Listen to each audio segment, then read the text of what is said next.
Namaste, प्रगतीज kitchen and रेसिपीमध्ये तुमचं खूप खूप स्वागत आहे। आज आपण दिवाळीनिमित्त मस्त असे छान बेसन पिठाचे लाडू करणार आहोत। हे लाडू बिलकुल अगदी असे चिकट लागणार नाही किंवा टाऊला चिपकणार नाही। अगदी व्यवस्थित परफेक्ट प्रमाण घेऊन तुम्हाला मी तुपाचं प्रमाण, साखरेचं प्रमाण अगदी व्यवस्थित सांगून हे तुम्हाला मी लाडू बनवून दाखवणार आहे।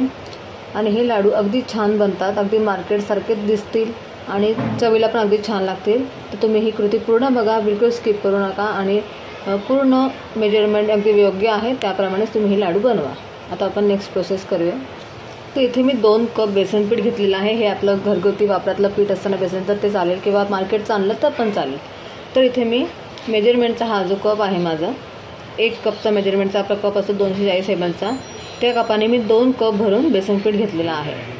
आणि त्याच कपाने आपल्याला 1 कप भरून साजूक तूप घ्यायचं आहे। हे तूप मी वितळलेलं नाही आहे, असं घट्टच घेतलेलं आहे आणि त्यातलं आपल्याला तूप वापरायचं आहे। तर तुम्ही हे मेजरमेंट लक्षात ठेवा। 2 कप बेसन पीठ आणि 1 कप तूप घ्यायचं आपल्याला। आता इथे मी कढई ठेवलेली आहे तापायला। कढई आपल्याला स्लो गॅसवर तापवायची आहे, जास्त गरम नाही माझी।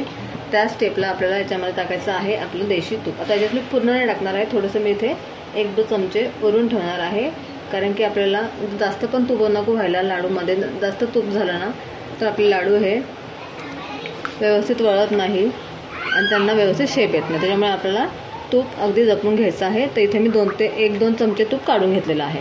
आपल्याला लागेल तर आपण नंतर ॲड करू शकतो, पण हे तूप एकदम जास्त झालं तर लाडू व्यवस्थित शेपमध्ये येणार नाही आणि आपले लाडूचा शेप बिघडू शकेल। त्यामुळे आपल्याला तुपाची कन्सिस्टन्सी थोडीशी कमी ठेवायची आहे।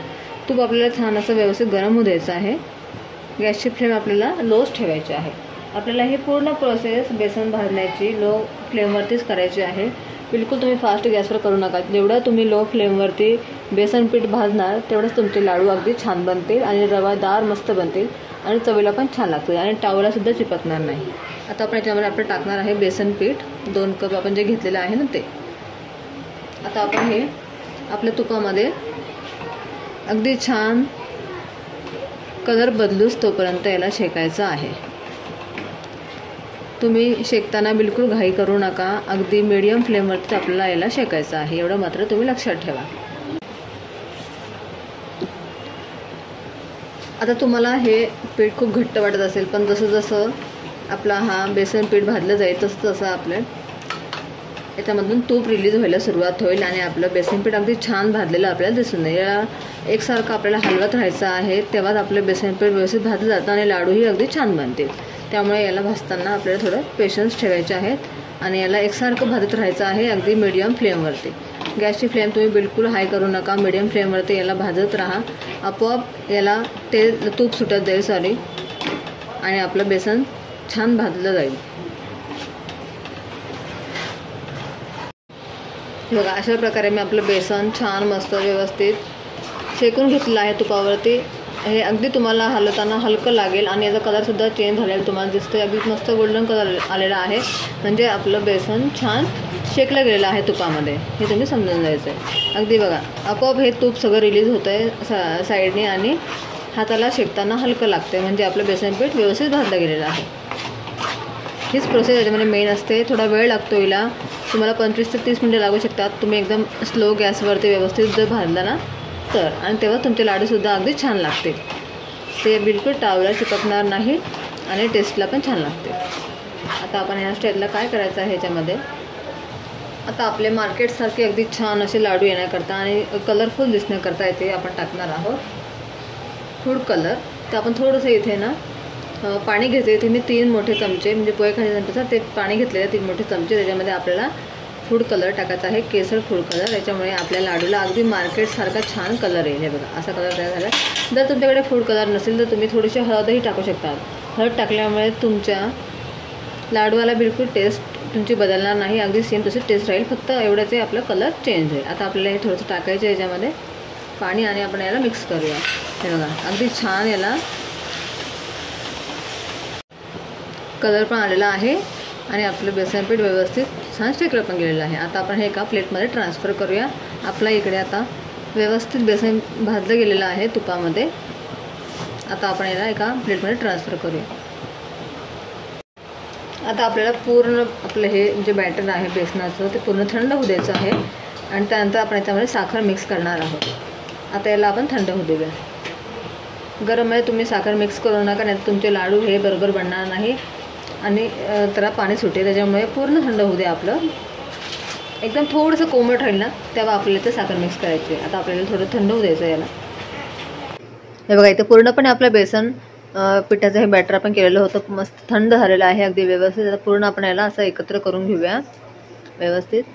हे बघा अगदी छान घट्ट झालेलं आहे. तुम्ही पाहू शकताय आपण शेकल्यावरती कसं पातळ होतं ना, आता एकदम मस्त घट्ट झालेलं आहे हे थंड झाल्यावरती.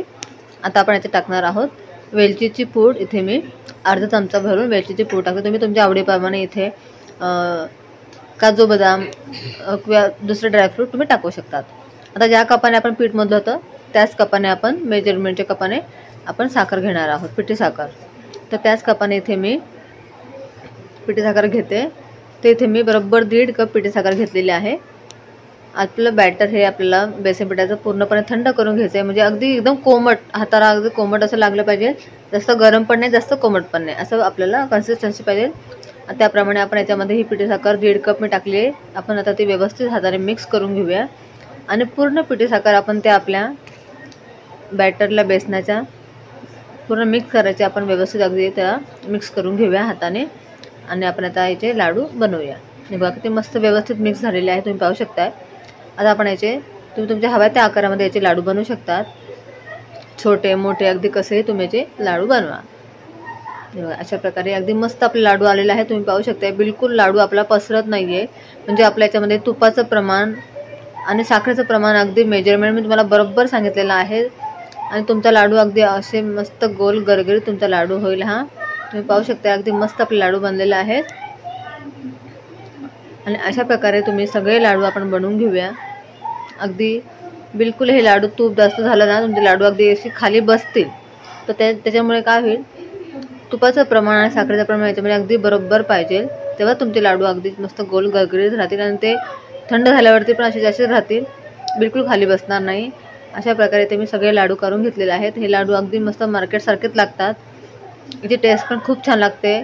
साखरेचं प्रमाण आणि तुपाचं प्रमाण अगदी योग्य आहे. तुम्ही ह्याच प्रमाणामध्ये घेऊन लाडू बनवू शकता. तुमचं प्रमाण चुकणार नाही. तुमचे लाडू अगदी मार्केटसारखेच छान लाडू बनते. तुम्ही पण ही रेसिपी नक्की ट्राय करा. हे बघा इकडे आपले बेसन पिठाचे लाडू तयार झालेले आहेत. अगदी मस्त बनलेले आहे, तुम्ही पाहू शकताय. याच्यावर तुम्ही पिस्त्याचे कतरण लावलेले आहेत. सजावट करा. तुम्ही कुठलेही ड्रायफ्रूट वगैरे पण आतमध्ये टाकू शकतात तुमच्या आवडीप्रमाणे. आणि तुम्हाला त्या मी खोलून पण दाखवते. अगदी मस्त बनलेले आहेत. तूप वगैरे एकदम प्रमाणशीर तुम्हाला मी दाखवलेलं आहे. बिलकुल हे पसरणार नाही, तूप याच्यामध्ये जास्त होणार नाही आणि अगदी योग्य प्रमाण सांगून तुम्हाला मी हे लाडू बनवून दाखवले आहेत. बिलकुल अगदी मस्त गोल गरगरीत आपले लाडू बनलेले आहेत. मी सांगितलेलं प्रमाण वापरून तुम्ही नक्की हे लाडू तयार करून बघा. तुपाचं प्रमाण बेसन पिठाचं प्रमाण अगदी योग्य आहे. त्याचप्रमाणे जर तुम्ही लाडू केले किंवा बेसन पीठ शेकताना अगदी स्लो गॅसवरती त्याला शेकायचं आहे आपल्याला. त्याचमुळे ते लाडू आपले एकदम छान बनतील, टावला चिपकणार नाही आणि अगदी मस्त असे मार्केटसारखे तुमचे लाडू बनवून तयार होतील. जर तुम्हाला माझी आजची रेसिपी आवडली असेल तर माझ्या रेसिपीला नक्की लाईक करा, चॅनलला सबस्क्राईब करायला विसरू नका आणि जास्तीत जास्त हा व्हिडिओ शेअर करा. आणि सगळ्यांना दिवाळीच्या खूप खूप शुभेच्छा. बाय.